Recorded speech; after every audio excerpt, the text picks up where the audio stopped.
please subscribe and don't forget to press the bell icon to get notified whenever we upload a new video. There goes the bell, and it's a third of a percent higher. That's the first tick in the Nifty, but now it's dwindling. Started at 30 plus, now it is 29 plus. Okay, still at 30 plus, 31 plus on the Nifty. So you will have to say that's the first trade. 1,225 is sorry, 10,225 is the first trade, and the first Sensex trade would be about 100 points, 95 points higher. 33,140, you should say, is the first Sensex trade.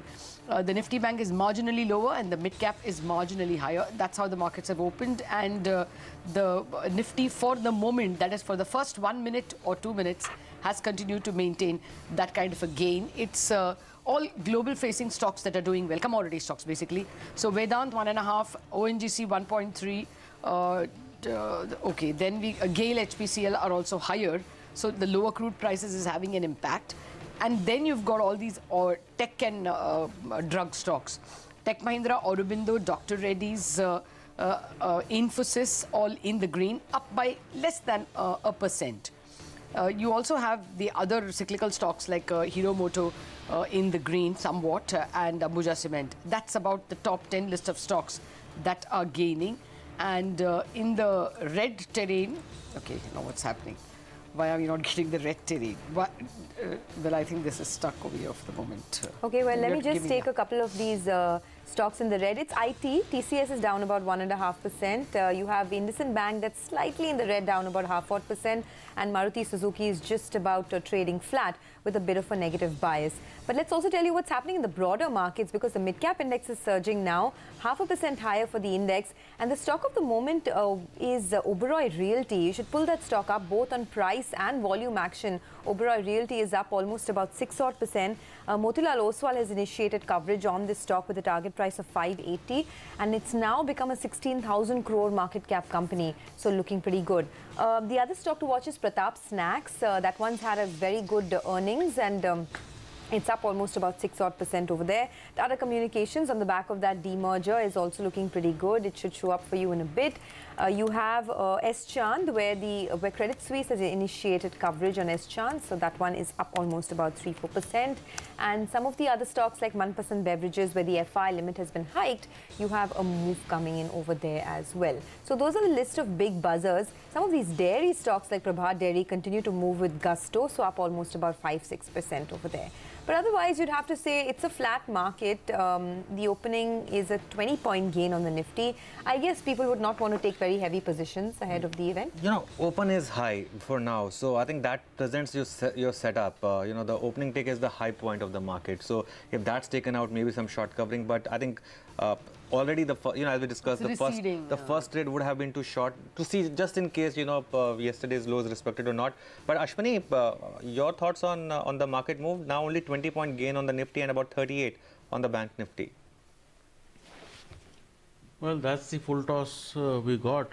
So we've hit it outside the park. I think you will get to yesterday's low at some point, because nobody is going to be brave that, X said Gujarat BJP will, and Y said that this will happen.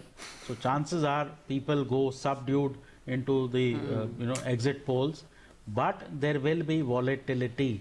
So don't overextend the courtesy on either side. Yesterday's low thereabout should see some amount of rally also from there.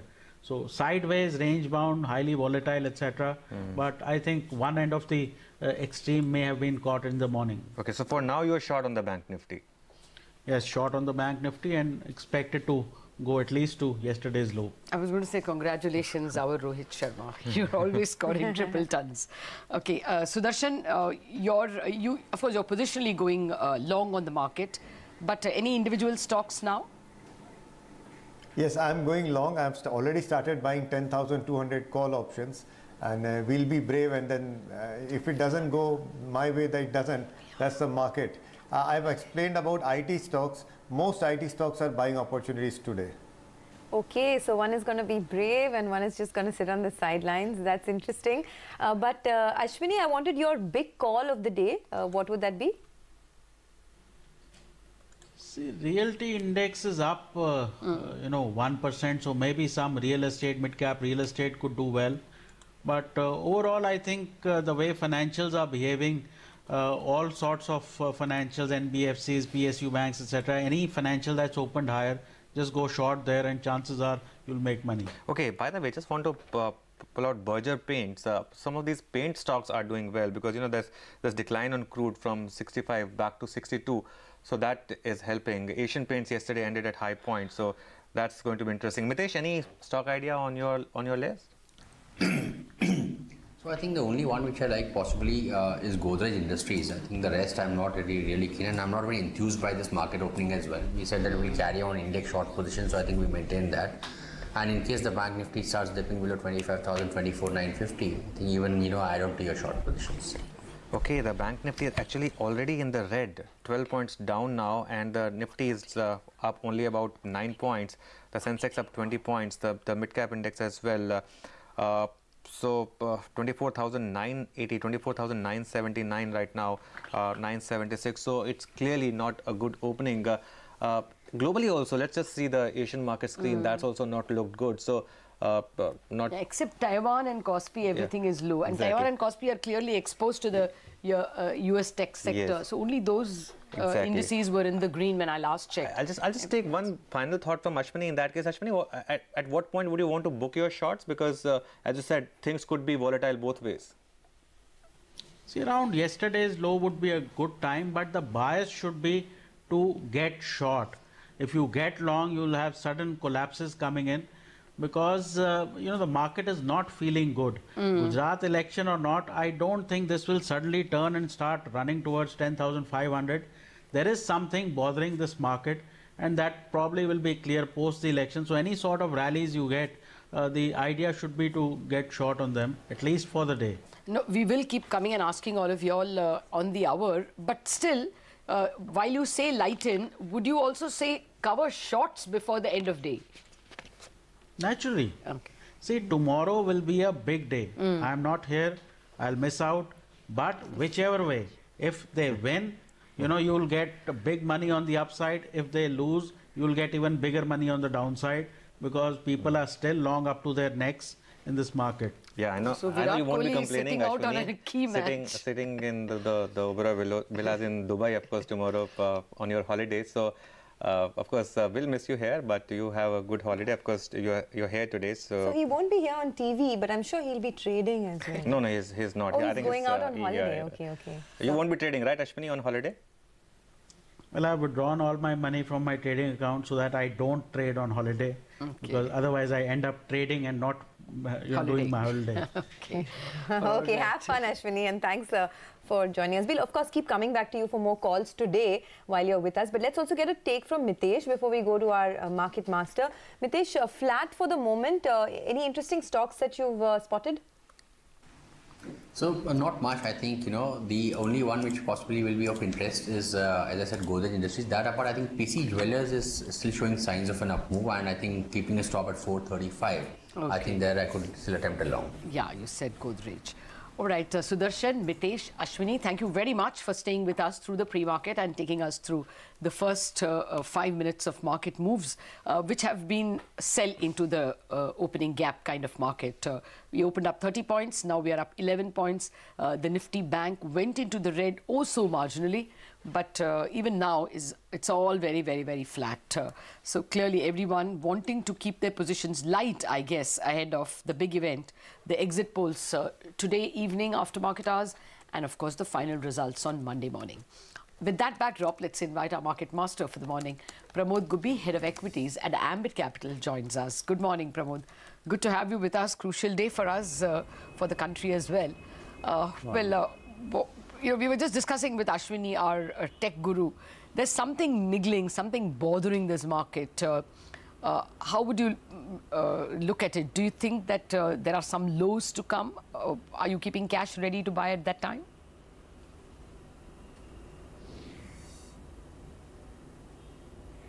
Yeah, it's good to hear that you know, there is some concern about the market, because otherwise this was a market not just in India but globally, one without any fear or any sort of acknowledgement of risks. So to that extent, it is good to get some sort of skepticism around in these markets. Yes, I mean, I guess there are more reasons than one to be worried about the markets. The local politics being the most close on the anvil, but also the global situation where cost of money is rising, and same is the case with India as well. So yes, I mean, I would tend to take a more defensive position. But having said that, we think fundamentally we're sort of turning the corner, both in terms of economic growth and potentially earnings growth, as we see the political compulsions forcing the government to, take into account fiscal expansionary policies, which will certainly have a positive impact in terms of growth in certain sectors, particularly around consumption and cyclical. So there will be opportunities to play in the market, which is more of a rotation away from the tried and tested sectors which have worked well so far, into some of these sectors which will be beneficiaries of this sort of fiscal expansion over the next 12 to 18-month period. Okay, Pramod, good morning. In fact, we will be kickstarting earnings season with Infy's numbers on the 11th of January. What's the sense you're getting about how this quarter could shape up, and what are the sectors that you would be bullish on as we head into earnings?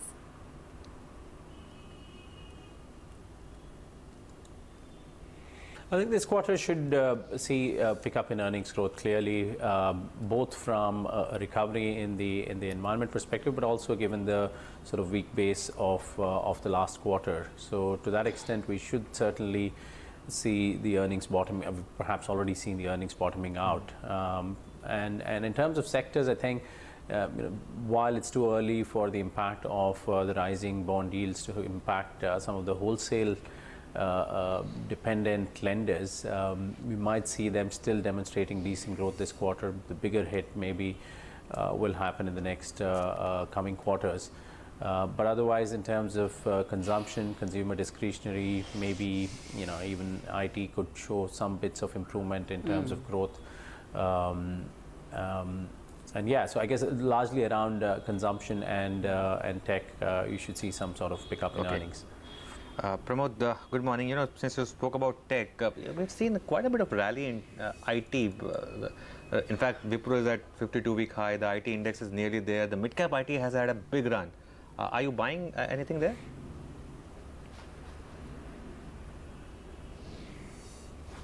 Yeah, we've been quite constructive on that space as well, particularly on a selective basis where we've seen decent adjustments to portfolio offerings, particularly skewed towards the digital area, where we've seen early investments beginning to bear fruit. But also from a valuation standpoint, this is one sector which had some sort of value left in terms of the valuations. And running into what we've seen in the US over the past couple of weeks, be it the tax cuts, which will obviously augur well for the dollar. Again, big support for the IT sector there. So there are more reasons than one for one to be bullish on the IT sector, and there are picks across both the large cap and mid caps that we're supporting. Well, I know you're the longer term, medium term kind of guy, but really, this immediate event of Gujarat elections and the month of December itself, what can be the highs, what can be the lows, given the possible election scenarios?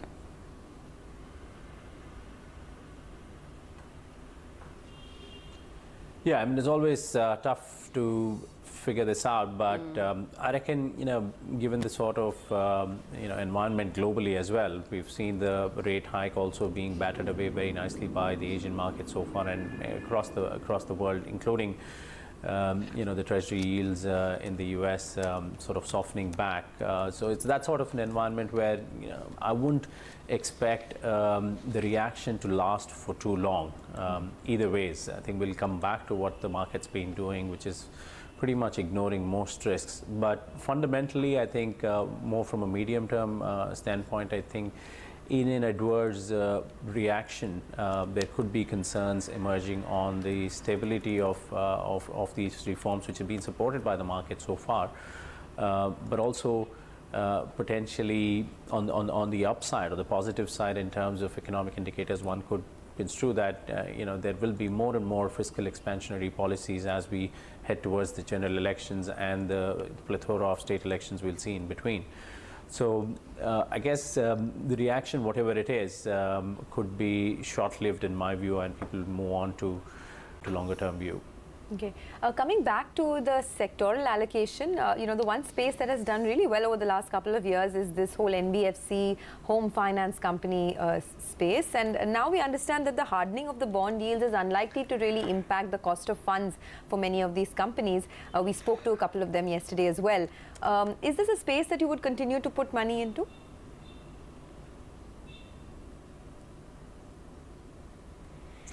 Not really. I think, you know, some of these companies are really well managed, good quality management teams, so great franchises, but I guess the valuations are one concern to begin with, but also I think the hardening of the bond yields, you know, they won't be able to escape, particularly at a time when the government is pumping money into PSU banks. Some of these sectors, such as loan against property and, you know, developer loans, which some of the HFCs have sort of diversified into, will come under pressure as the PSU banks start participating in those areas. Yields will come under pressure just at a time when your cost of funds will not give you the leeway to take those increase in interest rates and protect your margins. So either you'll see margin pressures, or if they hold on to their rates, you'll see some sort of market share loss. So which is not particularly baked into the valuations, which are quite punchy as of now. Okay, so Pramod, you know, as we head into 2018, what is the bigger risk? Is it, you know, commodity prices like crude oil on the boil? Is it what's happening in the US, or is it purely domestic?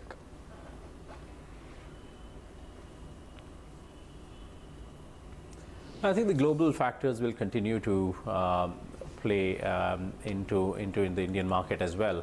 One is, of course, the dollar strengthening as the tax cuts become law.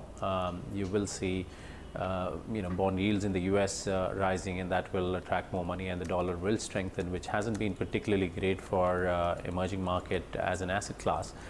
But beyond the first 6 months, maybe, you know, the benefits of you know, fiscal expansion in the US economy growing, could augur well for emerging markets from a fundamental perspective. Particularly the export opportunity for countries, commodity exporters could certainly benefit there. But for the Indian market, of course, that could also mean the commodity prices going up, which is not particularly great. And also, you know, we are right in the middle of the emerging market asset class without having the benefit of a huge export sector to benefit from a global pickup. So to that extent, you know, we're perhaps not the biggest beneficiary in that sort of a recovery. But having said that, I think, you know, the local factors as we head through the several state elections and general elections will also play a factor, because a lot of our outperformance in the past 3-4 years has been led by the market's sort of stamp on the political stability and the reform agenda. And it will be crucial to demonstrate sustenance of that reform agenda as we go through this tough 12 to 15 month period. So to some extent, you can't ignore the local factors as well. Yep. Well, just a final quick question. Pramod, what is the earnings growth number you're working with for the current year, and what for the next? I think this year is pretty much factored in. I think we're somewhere close to about 5 or 6%. But I think FY19 is the first year where, you know, we are saying, as well as the market. The market's always been starting every year with a high number, but I think next year will be slightly better in terms of the potential downgrade to that number. But I think we're expecting closer to about 15%, which should be reasonable given the sort of fiscal expansion that I just talked about, which should trickle down into earnings finally, and particularly, you know, investments in road building and home building, which should hopefully we should hear around the budget time, all of which should trickle down into the broader earnings growth trajectory of the market. All right. Pramod Gubbi, always a pleasure having you with us. Thank you very much for joining us. And in case we don't meet you in 2017, have a great 2018. Okay, so that's the word from Ambit. Let's move on to our first corporate guest of the morning. And this one is also linked to the bond yield movement. Actually, bond yields, we are only measuring the 10-year, that's moved up by about 53 basis points so far in the third quarter itself. Bond yields stood at 7.20 yesterday, now softened to about 7.15 after the announcement of buyback of securities by the Government of India. But nevertheless, it's heading higher and therefore likely to impact the cost of funds for non-bank finance companies like the one whom we are now speaking about, REC, Rural Electrification Corporation. Joining us now is the Chairman and Managing Director, P.V. Ramesh. Good morning, Mr. Ramesh. Thank you very much for joining us. That's the first question, really. Do you suspect calendar 2018 cost of funds is going to rise?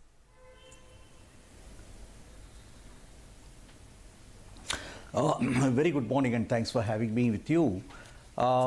Yes, perhaps, I mean, that could be the trend. Nevertheless, I mean, we are trying to do raise finances both in the... Hello? Yes, go ahead, sir. We can hear you. We are trying to raise finances both in the domestic and the international markets at the most competitive rates.